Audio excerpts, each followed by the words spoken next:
Muzika za oči.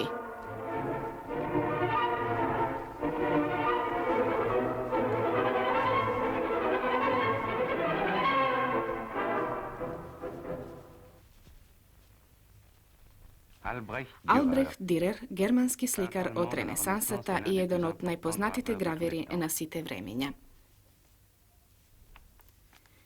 Gustav Mahler, roden vo 1860, umrel vo 1911 godina, avstrijski kompozitor. To je avtor na lit, što večerova vi go predstavuvame, melanholično delo iz Polneto Sotaga. To je jedna od posljednjite snimki na Bruno Walter, zanosen osnovač koji se do svojata smrt vo 1962 godina, na starost od 86 godini ostana sovesen sledbenik na Mozart i čovjek koji go zapozna Bruckner i koji dade internacionalno obeležje na muzikata na njegovi od prijatelj Gustav Mahler, koji bil dirigent na orkestar. Isti je to je odigruva ogromna uloga vo vijenskata opera. To je ostanova i kako važan kompozitor, čiji 10 simfoniji i 6 telidi se vrska među klasična avstrijska tradicija i sovremenata muzika. Ako spojime graver od renesansata i kompozitor od naševo vreme, znači jedni i drugi zadojeni so nacionalna kultura, vo istorijata se manifestirat kako dvajca moćni novatori. Od druga strana, jasno je deka niz četirite vekovi koji gi razdeluvat, nivnite svetovi predstavuvat dlaboka beskonečnost. Lirizam, naiven vkus i naučno istražuvanje, humor i melanholija se služuva dvojno isto razmisluvanje za čovečkata sudbina. S'accordent dans une même méditation sur la destinée humaine.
Ach, was ist das